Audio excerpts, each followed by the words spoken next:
আরে মা, তুমি কিন্তু ঠিক মতো ওষুধ খাচ্ছ না, কিন্তু তুমি যদি এরকম করতে থাকো তাহলে কিন্তু পরের মাসের ছুটিতে আমি আর বাড়ি যাবো না। মা, তোমার সাথে আমি একটু পরে কথা বলছি।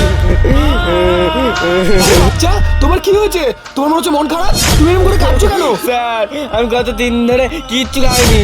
আর এই পৃথিবীতে আমার না মা আছে না বাবা আছে, আমি পুরো অনাথ। কি, তোমার লাইফে কেউ নেই? তাহলে তুমি আজ থেকে আমাকে নিজের দাদা মনে করো। আজ থেকে আমিই তোমার খেয়াল রাখবো। চলো আমার সাথে। সোলজার, এই দেখো আমি আমার সাথে কাকে নিয়ে এসেছি। ডাক্তার স্যার, এটা আপনি আপনার সাথে কাকে এনেছেন? সোলজার, এ আমার ভাই। আরে আজ থেকে এই বর্ডারে থাকবে।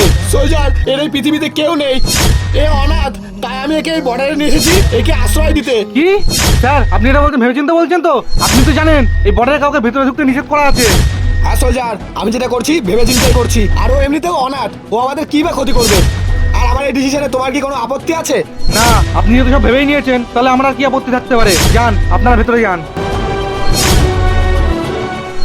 সোলজার, সোলজার, আমাদের অনেক বড় ক্ষতি হয়ে গেছে। এই ব্যাগের মধ্যে বড় ইনফরমেশন, ম্যাপ, সমস্ত গোপন তথ্য ছিল, সব চুরি হয়ে গেছে। এখন আমি কি করব?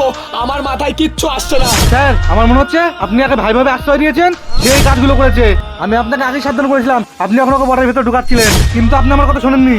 ঠিক আছে সোলজার, তাহলে আমি ক্যাম্পে গিয়ে দেখছি আমার ভাই ওখানে আছে কি নেই, তাহলে আমি প্রমাণ পেয়ে যাব। সোলজার, তোমার সন্দেহ ঠিক ছিল, ওই ব্যাগের সব গোপন তথ্য নিয়ে পালিয়েছে। এখন আমরা কি করব? স্যার, তাহলে দেরি করে লাভ নেই, চলুন আমরা তদন্ত শুরু করে দিই। ও কোথায় আছে?